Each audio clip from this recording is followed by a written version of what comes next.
Podem sentar. Nós vamos ler 2 trechos da Palavra de Deus. Primeiro está em 2 Timóteo, capítulo 3, foi o texto do domingo passado. Vamos só ler e comentar um versículo. E depois, 2 Pedro 1, de 16 a 21. Nós estamos ainda neste domingo falando sobre só a Escritura, ou sola Escritura, que são 5 princípios da reforma. Às vezes o pessoal confunde com a tulipa, que são 5 pontos do calvinismo. Não. São 5 princípios. A reforma não publicou isso aqui como nós temos hoje organizado. Ela trabalhou esses princípios bíblicos e depois alguém foi e sistematizou as 5 solas. Sola porque muito dos escritos antigos é do latim. E hoje nós vamos continuar, e depois domingo que vem devemos ser sola gratia, que é só a graça de Deus. Então, capítulo 2 Timóteo 3, de 14 a 17. Tu, porém, permanece naquilo que aprendeste, de que foste inteirado, sabendo de quem o aprendeste, que desde a infância sabes as sagradas letras, que podem tornar-te sábio para a salvação pela fé em Cristo Jesus.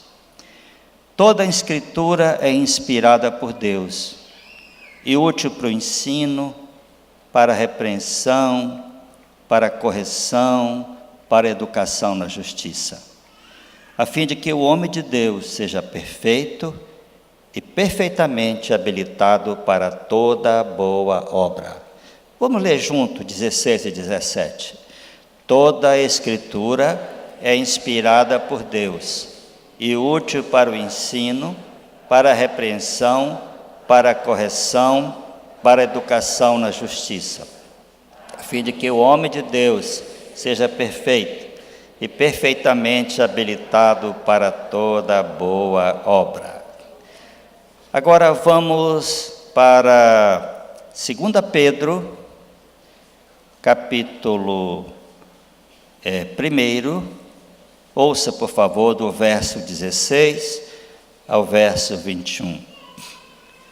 Pedro falando sobre a superioridade da palavra de Deus. 2 Pedro 1, 16 a 21. Porque não vos demos a conhecer o poder e a vinda do nosso Senhor Jesus Cristo, segundo fábulas engenhosamente inventadas, mas nós mesmos fomos testemunhas oculares da sua majestade.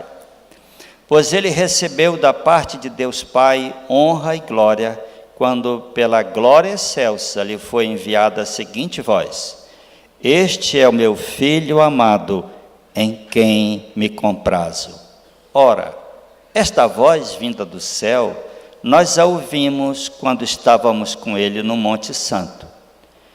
Temos assim tanto mais confirmada a palavra profética, e fazeis bem em atendê-la, como a uma candeia que brilha em lugar tenebroso, até que o dia clareie e a estrela da alva nasça em vosso coração.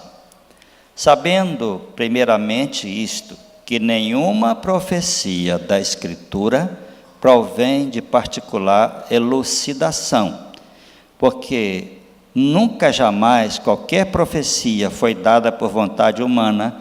Entretanto, homens santos falaram da parte de Deus, movidos pelo Espírito Santo. Deus abençoe sua palavra aos nossos corações esta noite. Amém?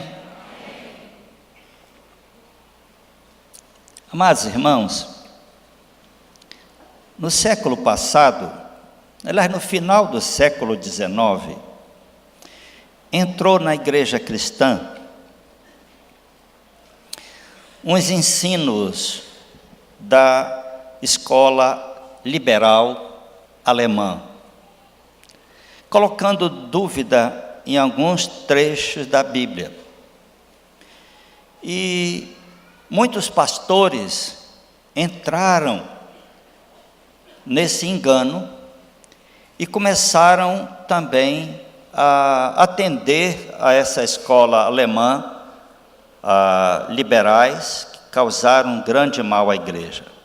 Na Irlanda, pastor Frederico era irlandês, ele participava de uma igreja presbiteriana, sua família, e a igreja se encaminhou para o liberalismo, eles saíram e foram para outra igreja. Mas o pastor Frederico me contou uma situação seguinte. O pastor foi visitar uma irmã, e lá pediu à irmã a Bíblia. A irmã trouxe a Bíblia dela, e o pastor observou que tinha várias páginas rasgadas. Seu irmão, por que sua Bíblia está assim rasgada? Disse, pastor, aqui eu vou à igreja. Aí eu chego lá, o senhor diz assim, esse texto não é bem assim, inspirado, isso aqui. E eu chego em casa, pastor, eu arranco essa página. Eu não quero na minha Bíblia texto que não seja inspirado. Aí eu volto no outro domingo, o senhor está falando e colocando dúvida num outro texto. Eu chego em casa e eu arranco. É por isso que está assim, toda rasgada a minha Bíblia. Mas sabe, irmãos, uma coisa que a gente precisa ter bem claro: toda Escritura é inspirada por Deus. Se levantam esses homens inteligentes e incrédulos, porque Bultmann, Schleiermacher e outros disseram, os milagres no Novo Testamento, os milagres, aquilo são histórias, são mitos, não são verdadeiros. Ora, isso é uma pessoa incrédula. Só que na Alemanha, como é o governo que paga o salário dos pastores, é por concurso. Não quer dizer que ele seja crente, que se ele sabe, estudou filosofia, teologia, ele então passa no concurso e vem ensinar nas universidades. Homens incrédulos, nunca conheceram a Deus, pagos pelo governo, ensinando coisas absurdas. E no só a Escritura, nós precisamos lembrar que antes da reforma, desde a Idade Média, a Igreja Católica queimou, exilou muita gente que ensinava as Escrituras e que ensinava as Escrituras como autoridade máxima, como nós ensinamos. A Igreja Católica colocava como autoridade a tradição, os escritos dos pais apostólicos e os concílios, até acima da Escritura. Mas os reformadores, aliás, você precisa ler o boletim, está bem escrito pelo pastor de Jade, e o da semana passada pelo pastor Eli, tinha muita boletim na central ainda, trazer, porque procurar, também está na internet, nossa mensagem domingo passado está na internet, você não perder. E a reforma colocou bem claro, a Bíblia é a maior autoridade sobre assuntos espirituais para a igreja. Não é o Papa, não são os concílios, é a palavra de Deus. Essa é uma diferença que você precisa conhecer bem. E aqui, irmãos, a reforma do século XVI foi um resgate das Escrituras na mão do povo. Porque o povo não tinha acesso, era só para os sacerdotes, e não tinha acesso na sua língua. John Wycliffe, que está no boletim de hoje, você precisa ler, que é um dos pré-reformadores, traduziu a Bíblia para o inglês, Lutero para o alemão, e assim outros traduziram para a sua própria língua, para dar acesso da palavra de Deus para o povo. E nós lemos aqui em 1 Timóteo, em 2 Timóteo, eu quero voltar aqui rapidamente. Toda Escritura é inspirada por Deus e útil para o ensino, para a repreensão, para a correção, para a educação na justiça, a fim de que o homem de Deus seja perfeito e perfeitamente habilitado para toda boa obra. Você precisa ler o boletim, o pastor já escreveu muito bem, explicando até com as palavras em grego, essa questão de cada palavra dessa útil para o ensino, repreensão, correção, educação na justiça.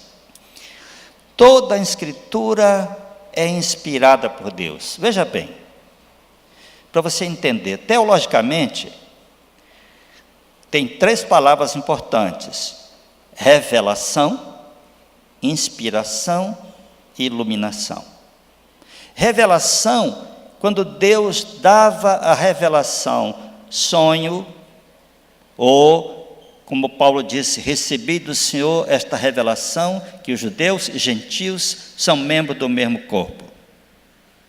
Ou a palavra vinha para o profeta, e o Senhor dizia alguma coisa para o profeta, ele dizia, assim diz o Senhor.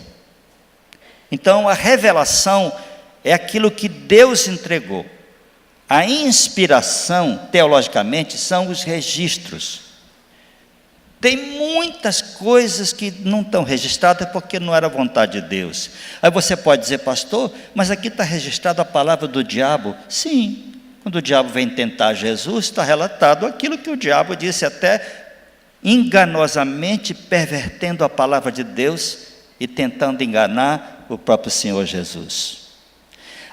A Bíblia é toda a Bíblia inspirada por Deus. O apóstolo Paulo está se referindo aqui ao Antigo Testamento, mas no século V, a igreja, percebendo a unidade que tinha nos escritos dos apóstolos, em todo o Antigo Testamento, e os pais da igreja, que quando escreviam suas cartas, são muitas cartas, são 12 livros deles, eles citavam os profetas e os apóstolos. E a igreja entendeu claramente que esses escritos eram inspirados por Deus, e o próprio Jesus disse, eu tenho muito que vos dizer, em João 16. Mas vós não suportais. Quando vier o Espírito Santo, ele vos ensinará. Então o Espírito Santo foi dando, e você vê que há uma unidade entre Paulo, Pedro, João, Tiago, há uma unidade. Quanto mais você estuda a Bíblia, mais você fica boquiaberto e grato de Deus ter preservado a palavra de Deus para nós. Então, revelação, Deus revela. Inspiração é aquilo que Deus queria que tivesse registrado. A ideia também de inspiração é de um barco que Deus vai conduzindo, porque Deus, Ele respeitou a personalidade e o nível de cultura. Por exemplo, Amós diz, eu não sou pastor, eu sou plantador de sicômoro, que é uma planta. E quando Amós falava, ele dizia assim para o povo, touro de Bazã, para os homens, as mulheres são as vacas de Bazã. Era a linguagem dele, que ele era boiadeiro.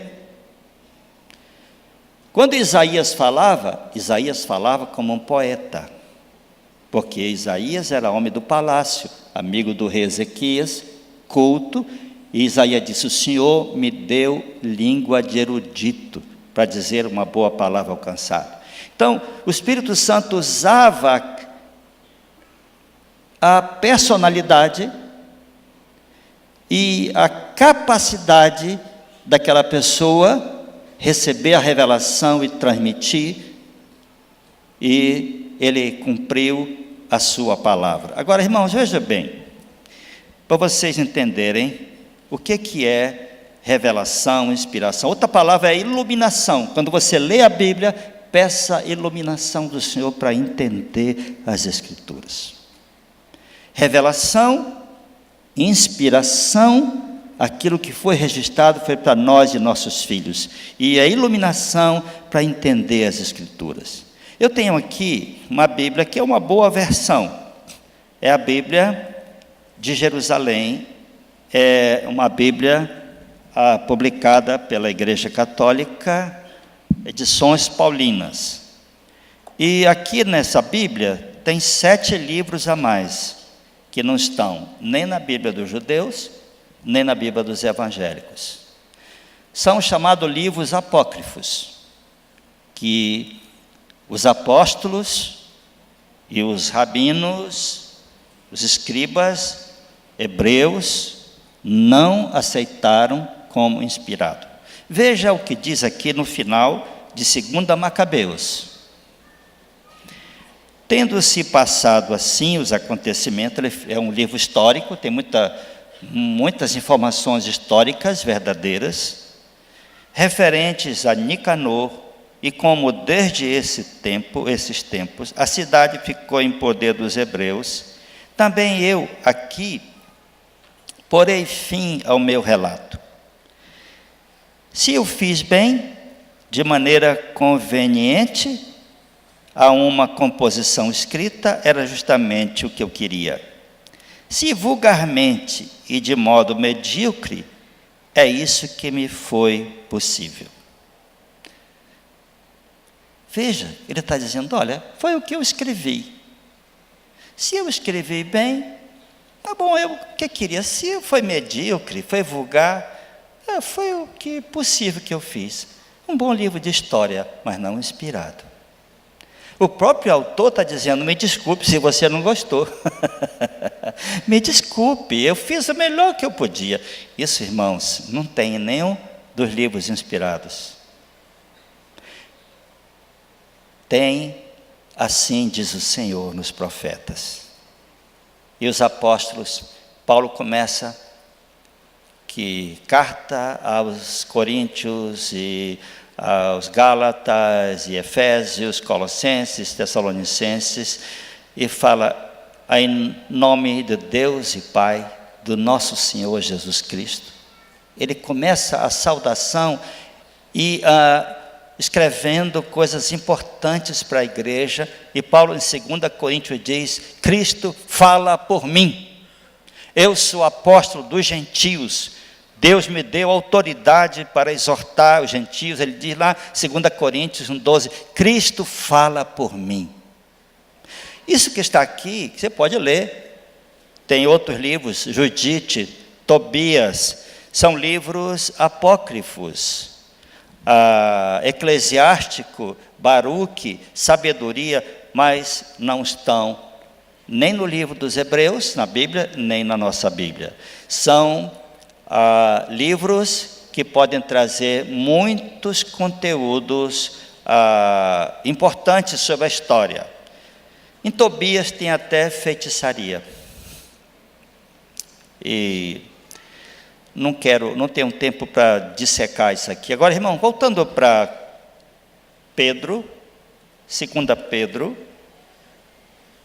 Pedro diz assim, porque não vos demos a conhecer o poder da vinda do nosso Senhor Jesus Cristo, seguindo fábulas engenhosamente inventadas, mas nós mesmos somos testemunhas oculares da sua majestade. Pois ele recebeu da parte de Deus Pai honra e glória, quando pela glória excelsa lhe foi enviada a seguinte voz, este é meu filho amado em quem me comprazo. E lá em Mateus diz, a ele ouvi, que Pedro omite aqui na sua carta. Então, irmãos, tem uma antítese entre as Escrituras e as tradições e concílio, entre o que o Papa diz. E para o nosso bem, da nossa alma, nós precisamos dizer, seja Deus verdadeiro e mentiroso todo homem. Isso está na Escritura, pode procurar, tem chave bíblica. Seja Deus verdadeiro e mentiroso todo homem. Pedro disse, eu não estou escrevendo com fábulas engenhosamente inventadas. Eu sou Marte, testemunha, é Marte. Pedro andou com Jesus 3 anos e meio. Pedro andou com Jesus no sentido agora espiritual, mais eu não sei, uns 30 anos. Ele deu a sua vida por aquilo que ele fazia. A pregação da palavra de Deus. E ele está dizendo, eu sou testemunha. Ele está dizendo, nós estávamos no monte. E você tem lá em Mateus 17, que eles estavam lá e Pedro disse, façamos aqui 3 tendas. Enquanto ele falava, veio uma nuvem e encobriu. Diz que eles ficaram apavorados de medo com aquela nuvem, a Shekinah de Deus, que aparecia para Moisés. E no meio da voz a nuvem disse, este é o meu filho amado, a ele ouvi. A nuvem foi embora, eles ficaram em terra apavorados de medo. Jesus disse, levanta, levanta. Se não diga para ninguém que vocês viram. Isso foi antes da cruz um pouco. Ele diz, nós vimos a sua glória, quando a glória excelsa veio e falou. Mas olha com cuidado o que Pedro diz, no verso 18. Ora, esta voz vinda do céu, nós a ouvimos, quando estávamos com ele no Monte Santo. Temos assim, tanto mais confirmada a palavra profética, e fazeis bem atendê-la, como uma candeia que brilha em lugar tenebroso, até que o dia clareie e a estrela da alva nasce em vossos corações. Pedro fala 2 coisas aqui. Primeiro, aquela experiência de Deus dizer, este aí meu filho, ouçam-no. Aliás, no Novo Testamento tem 3 vezes, quando Deus fala audivelmente, falando sobre Jesus. No batismo, no monte e mais uma outra vez que eu não estou lembrando exatamente. 3 vezes o Senhor fala, meu filho amado, em quem eu me comprazo, em quem eu me agrado. E aqui, irmãos, Pedro está colocando outra situação. Os escritos dos profetas. Ele não está dizendo que a experiência do monte é maior do que os profetas, nem que o escrito dos profetas é maior do que o monte. Ele está dizendo, a origem é a mesma, é de Deus. Aí ele diz aqui, então, esta palavra, tendo assim mais confirmada a palavra profética, e fazeis bem em atendê-la. Ou em outra versão, fazeis bem em levar a sério os escritos dos profetas. Irmãos, que coisa preciosa. Por exemplo, os falsos profetas em Israel, em Jerusalém, quando o povo estava no cativeiro da Babilônia, estavam dizendo, o Senhor quebrará o jugo da Babilônia, e em 2 anos o povo voltará para a terra. Isso está em Jeremias 29. Então, os falsos profetas estavam dizendo isso. Infelizmente, sempre teve muito falso profeta em Israel, desde o tempo da Jezabel, que trouxe 450 profetas de Baal e 400 do poste ídolo Acera. Na verdade, Elias não matou 400, ele matou 850. Só vê lá, 1 Reis 19, tinham 850 falsos profetas e um profeta de Deus. Parece que nós estamos chegando mais ou menos nesse negócio. É cheio de gente enganadora e pouca gente séria, pouca gente confiável. Mas em Jeremias 29, 4, Jeremias diz assim, assim diz o Senhor dos Exércitos, o Deus de Israel, a todos os exilados que eu deportei de Jerusalém para a Babilônia. edificai casa, habitai nelas, plantai pomares, comei do seu fruto, tomai esposa, gerai filhos e filhas, tomai esposa para os vossos filhos, dai vossos filhos, filhas a maridos, para que tenham filhos e filhas, multiplicai-vos aí, não vos diminuais. Procurai a paz da cidade, para onde eu vos desterrei, e orai por ela ao Senhor, porque na sua paz vós tereis paz. Estava lá na Babilônia. Agora olha o verso 8. Porque assim diz o Senhor dos exércitos, Deus de Israel: não vos enganem os vossos profetas que estão no meio de vós, nem os vossos adivinhos, nem desouvidos as vossos sonhadores, que sempre sonham segundo o vosso desejo, porque falsamente vos profetizam eles em meu nome, eu não os enviei, diz o Senhor. Assim diz o Senhor: logo que se cumprirem para a Babilônia 70 anos, atentarei para vós outros e cumprirei para convosco a minha boa palavra, tornando-vos a trazer-vos para este lugar. Cheio de falsos profetas. Aí Deus de Jeremias escreve. Ele diz 70 anos. Quando completaram, que aqui só tinha 10 anos mais ou menos de cativeiro. 70 anos. E você vai ler a história. Depois que se cumpriu os 70 anos, o povo então começou a voltar para Jerusalém. Agora, veja, em Daniel, tem Jeremias, Ezequiel, Daniel, profeta Daniel, vivia sempre em jejum e oração.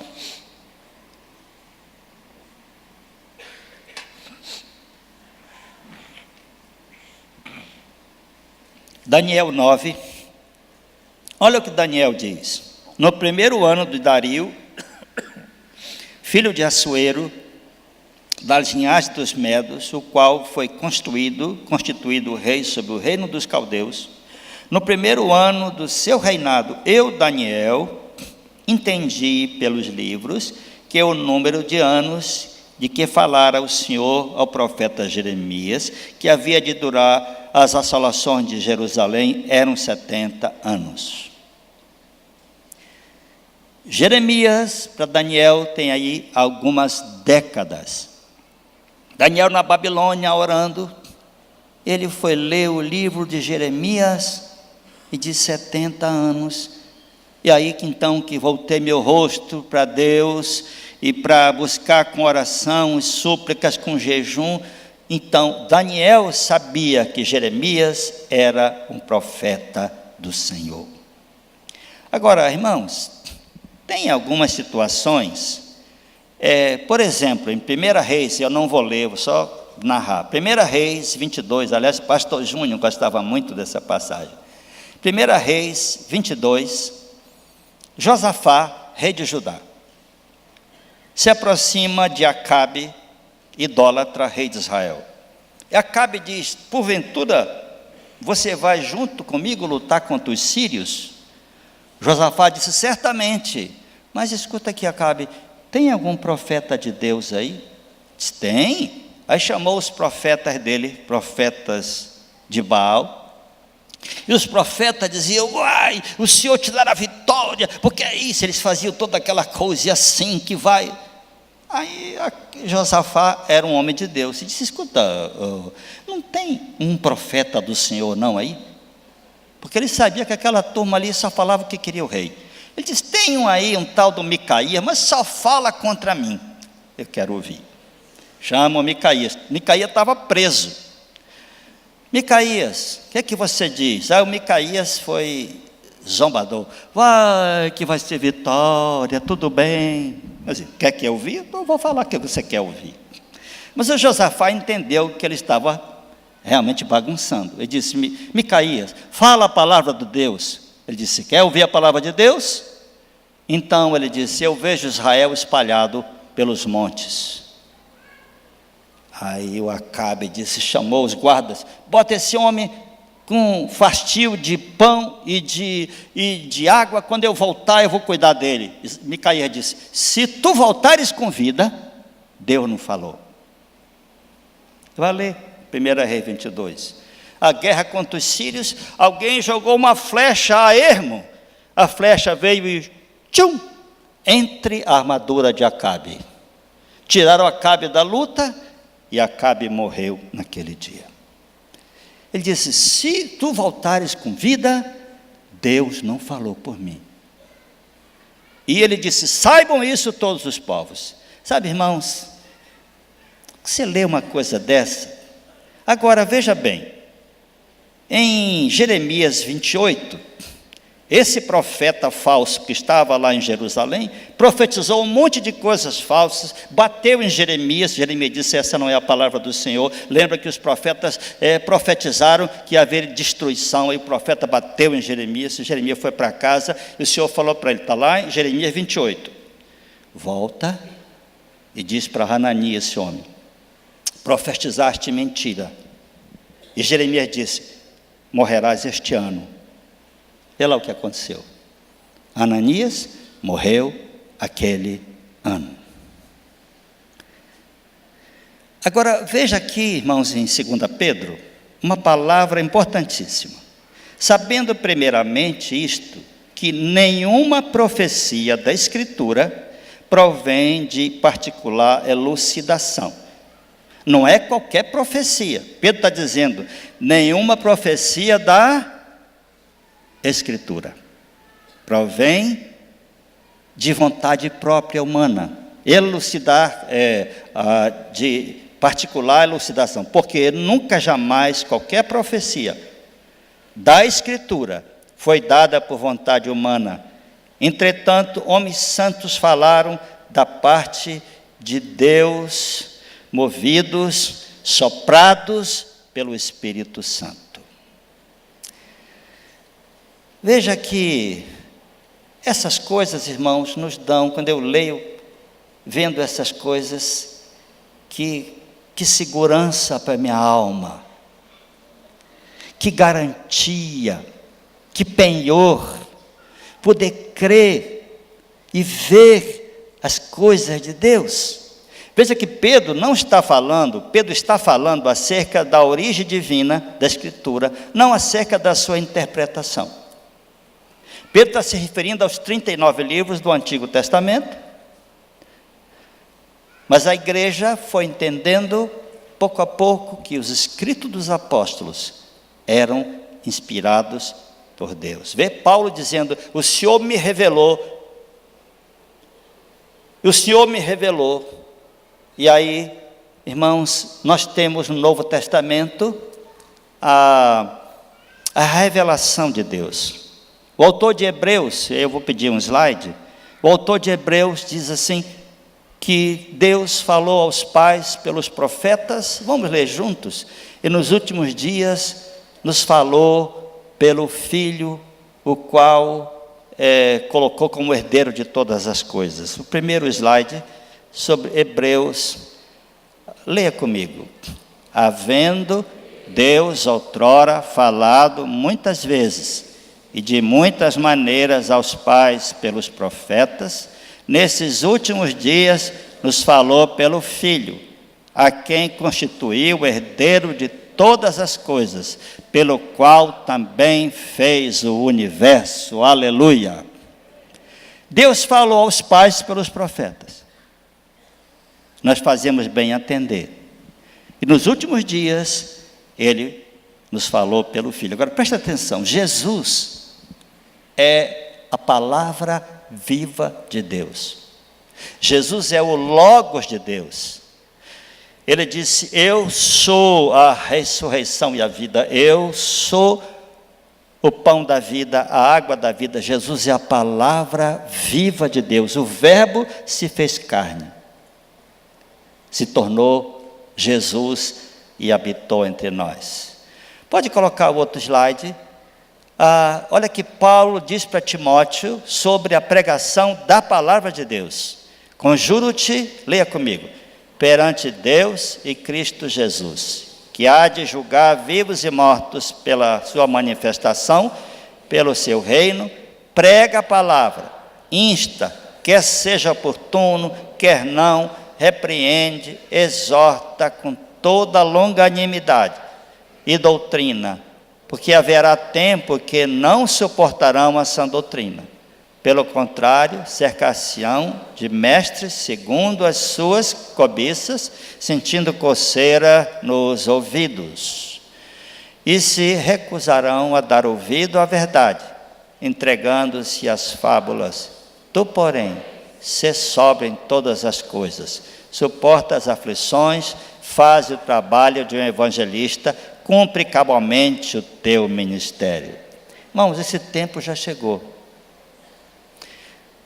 Pastor Timothy Keller, da Redeemer, de Nova York, diz o seguinte: grande problema pregar o evangelho em Nova York, que as pessoas não admitem mais que tenha um Salvador, que tenha uma verdade. Como são pluralistas, eles estão crendo assim: Buda salva os budistas, Maomé salva os islâmicos, e Jesus salva os cristãos. É uma mistura.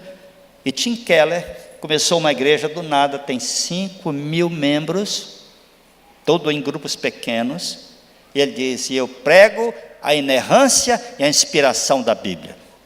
E Deus está salvando muitos jovens talentosos da Broadway, de Manhattan, por causa da palavra de Deus. Vamos ler o último slide. Porque a palavra de Deus, leia junto, é viva e eficaz, mais cortante do que qualquer espada de 2 gumes, e penetra até o ponto de dividir alma e espírito, juntas e medulas, e apta para discernir os propósitos do coração. E não há criatura que não seja sua presença. Pelo contrário, todas as coisas estão prestar contas. Glória a Deus. Irmãos, nunca se vendeu tanta Bíblia, nunca se produziu tanta Bíblia, mas nunca se deixou tanto a Bíblia de lado. O WhatsApp, o Facebook, Instagram mesmo, né? Tem sido entretenimento da vida de muita gente. Eu nem gosto de ler, só leio quando eu vou no médico, esperar um exame no celular, mas eu gosto disso aqui. Ler, anotar, comparar. E aqui, irmãos, um versículo pode mudar uma vida e pode mudar a história. Martim Lutero, professor de Romanos e Salmos, diz o Roberto Brasileiro que ele tinha memorizado todos os Salmos. E Romanos 1,17, o justo viverá pela sua fé. O justo viverá pela fé.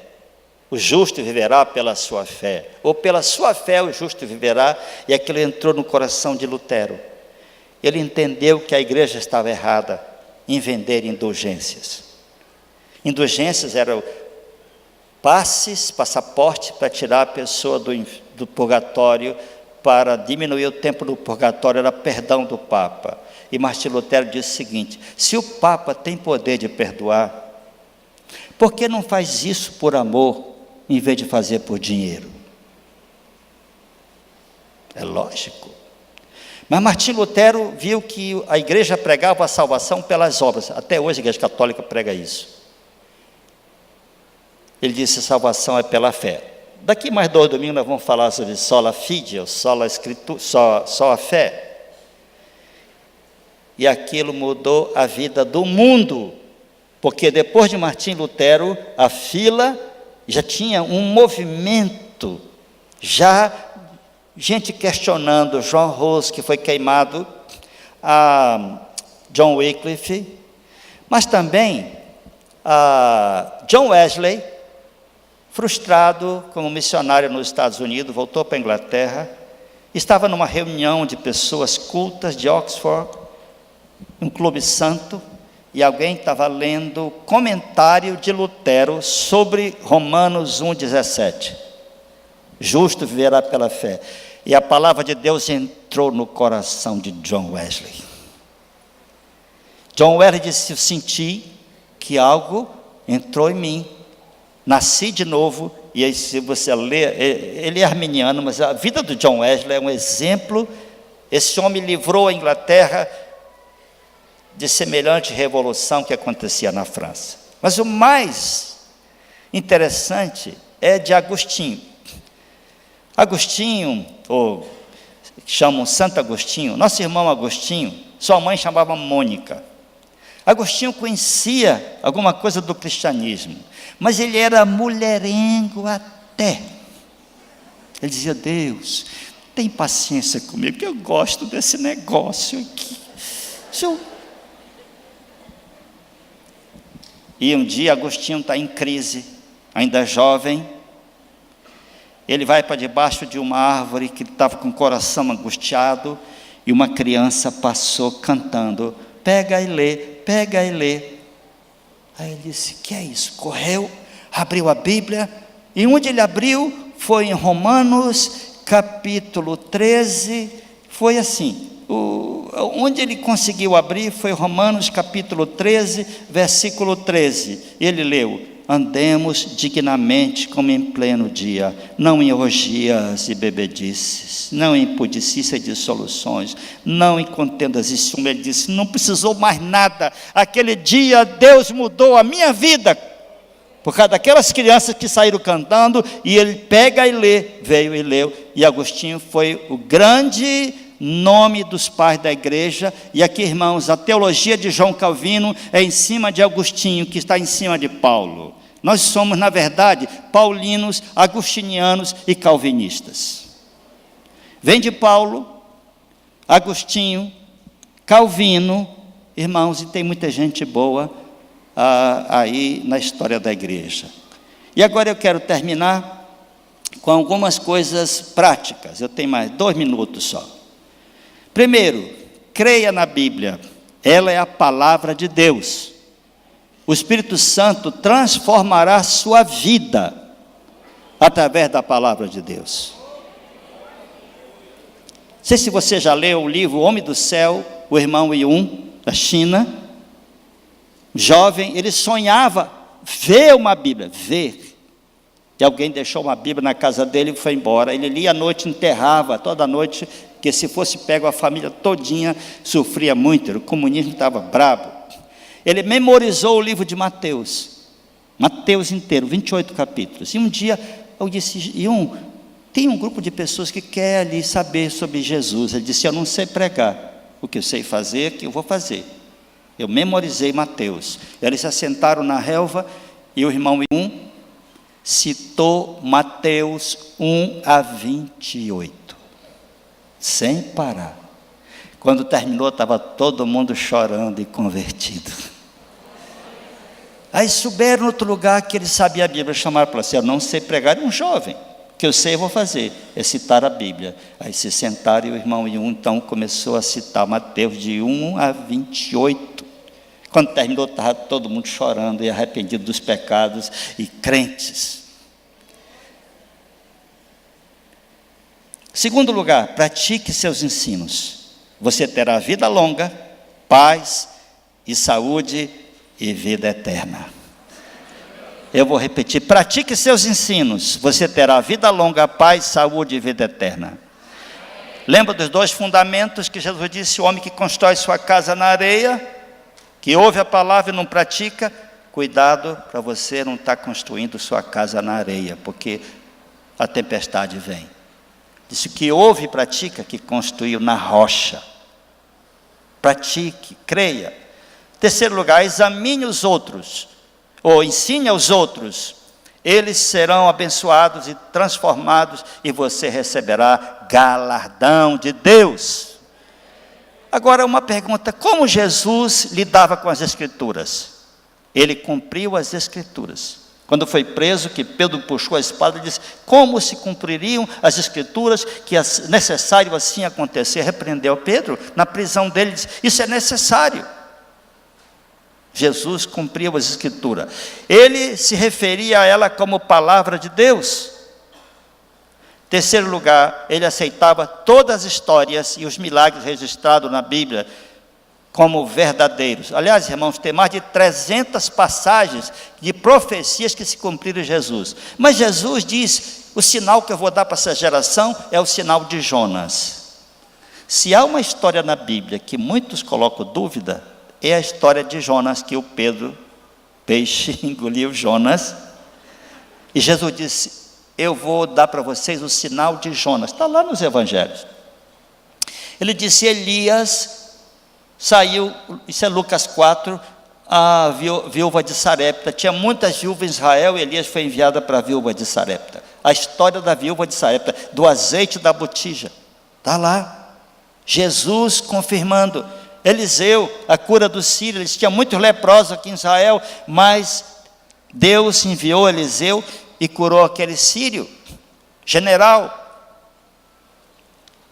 Ele colocou seu selo também sobre o Novo Testamento, dizendo que ele iria revelar mais coisas. Agora, a Bíblia como alimentação, ela é leite para o crescimento, Pedro fala sobre isso. A Bíblia é pão para que vençamos o pecado, é alimento sólido para que sejamos crentes maduros, aleluia. Vamos ficar em pé, irmãos.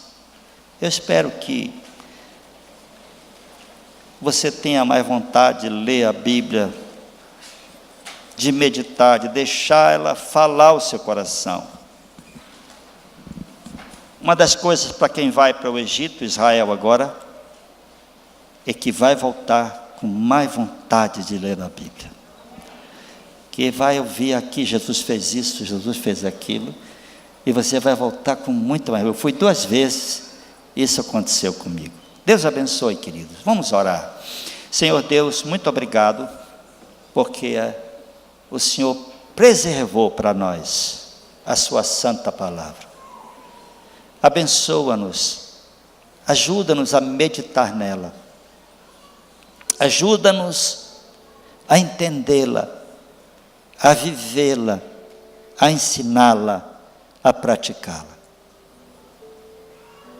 Ó Deus, abençoa o teu povo, e a graça do Senhor Jesus, o amor de Deus, o nosso Pai, e as consolações, as virtudes, o poder do Espírito Santo esteja sobre vós, irmãos, sobre a igreja do Senhor, espalhada em toda a face da terra, agora e para sempre.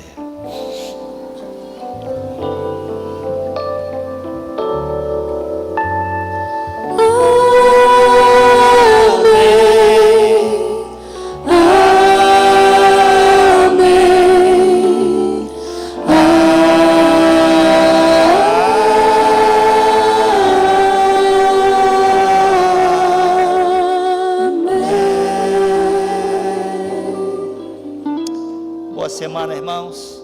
Deus abençoe, queridos.